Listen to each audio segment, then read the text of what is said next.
வணக்கம் நண்பர்களே, நான் Manikandan. This is Mani's travels with hope. இது மாதிரி தொடர்ந்து பல வீடியோக்கள் வரப்போது. அதுக்கு நீங்கள் செய்ய வேண்டியது எல்லாம் நம்ம சேனலில் சப்ஸ்கிரைப் பண்ணி ஆதரவு கொடுக்க வேண்டியது மட்டும்தான். இன்றைக்கி இந்த வீடியோவில் ரொம்ப நாளாக இருக்கக்கூடிய ஒரு கோரிக்கையை பற்றி தாங்க பார்க்க போகிறோம். வெயில் காலம் வந்துருச்சு. நம்மளால் வெயிலை தாங்க முடியல. அதுலேயும் குறிப்பாக அந்த கடலோர மாவட்டங்கள் அப்படின்னு நம்ம எடுத்துக்கிட்டோம் அப்படின்னா அதிகப்படியான வேர்வை அப்படிங்கிறது இருக்கிறது. ரொம்ப வெயில். இந்த நேரத்தில் நம்ம என்ன பண்ணணும் அப்படின்னு யோசிப்போம் அப்படின்னா எங்காவது குளுகுளுன்னு இருக்கிற இடத்துக்கு போகணும் அப்படின்னு யோசிப்போம். அப்படி தமிழகத்தில் குளுகுளுன்னு இருக்கக்கூடிய இடங்கள் அப்படின்னு பார்த்தோன்னா கொடைக்கானல், ஊட்டி, ஏலகிரி, ஏற்காடு இந்த மாதிரியான பகுதிகள் அப்படிங்கிறது இருக்கிறது. ஆனால் பெரும்பாலானவங்க ரயில் கனெக்டிங் இருக்கிறதுனால, அதுவும் மலை ரயிலில் பயணிக்கணும் அப்படிங்கிறதுனால மேட்டுப்பாளையம் போய் அங்கிருந்து ஊட்டி போகணும் அப்படிங்கிற எண்ணம் அப்படிங்கிறது எல்லோருக்கும் இருக்கும். அந்த வகையில் புதுச்சேரி, விழுப்புரம், கடலூர் இந்த பகுதியை சேர்ந்த மக்களுக்கும் ஊட்டிக்கு போகணும் அப்படிங்கிற எண்ணம் அப்படிங்கிறது இருக்கிறது.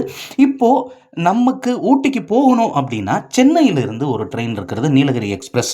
இது மேட்டுப்பாளையம் வரைக்கும் வந்துடும். அப்படி இல்லைன்னா கோயம்புத்தூரில் பயணிகள் ரயிலை பயன்படுத்தி நம்ம மேட்டுப்பாளையம் போக வேண்டிய ஒரு நிலை அப்படிங்கிறது இருக்கிறது. ஆனால் துருவா ஒரே ட்ரெயின், எந்த ஒரு லக்கேஜுமே நம்ம மாற்றி எடுக்காமல், ஏன்னா நம்ம வெயிட்டாக தான் போவோம். அப்படி இருக்கும்போது ஒரு ட்ரெயின்லேருந்து இன்னொரு ட்ரெயினுக்கோ அல்லது ட்ரெயின்லேருந்து பஸ்ஸுக்கோ மாறுறது அப்படிங்கிறது சிரமமான விஷயம். இதை தவிர்க்கிறதுக்காக மேட்டுப்பாளையத்திற்கு ஒரு ரயில் வேண்டும் அப்படின்னு ரொம்ப நாளாகவே கோரிக்கை. எங்கேருந்து அப்படின்னா புதுச்சேரியில் இருந்து கோயம்புத்தூருக்கு ட்ரெயின் அப்படிங்கிறது இருக்கிறது. வாரம் இருமுறை மங்களூரு செல்லக்கூடிய ட்ரெயின்.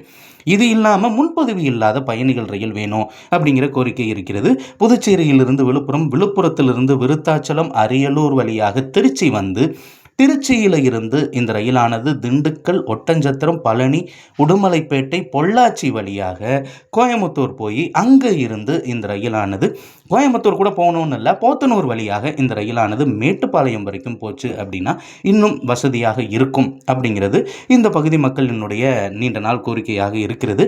பெரும்பாலும் இந்த ரூட்னு எடுத்துக்கிட்டோன்னா போத்தனூருக்கு வந்தாலும் நிச்சயமாக கோயம்புத்தூருக்கு வர வேண்டிய ஒரு நிலை அப்படிங்கிறது இருந்துக்கிட்டு தான் இருக்குது.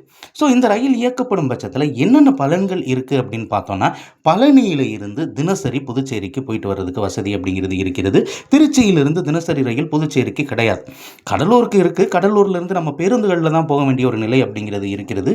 இதை தவிர்ப்பதற்காக தினசரி ரயிலாக முற்றிலும் முன்பதிவு செய்யப்படாத பெட்டிகளை கொண்ட ரயிலாக இயங்க வேண்டும். ரொம்ப லாங் டிஸ்டன்ஸில் இது சாத்தியமா அப்படின்னு இருக்கிறது.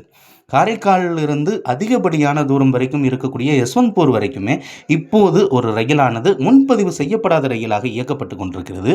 இது சாத்தியம்னா இதுவும் சாத்தியம்தான்.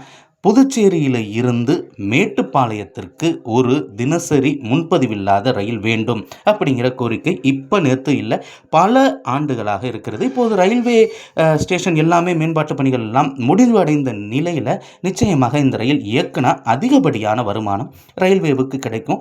ரயில்வேவுக்கு அதிகப்படியான வருமானம் தரக்கூடிய இந்த பயணத்தை மேற்கொள்ளணும்னா அது ரயில்வேவின் கையில் தான் இருக்குது. இந்த வீடியோவில் நான் கொடுத்த தகவல்கள் உங்களுக்கு போதுமானதாகவும் அதே நேரத்தில் பயனுள்ளதாகவும் இருந்திருக்கும் அப்படிங்கிற நம்பிக்கை நிச்சயமாக எனக்கு இருக்கிறது. இந்த தகவல்கள் நம்முடைய நண்பர்களையும் சென்று சேரணும். அதுக்கு நீங்கள் செய்ய வேண்டியது வெரி சிம்பிள். இந்த வீடியோவை ஷேர் பண்ண வேண்டியது மட்டும்தான். அடுத்த ஒரு வீடியோவில் பார்ப்போம். அது வரைக்கும் நன்றி, வணக்கம் நண்பர்களே.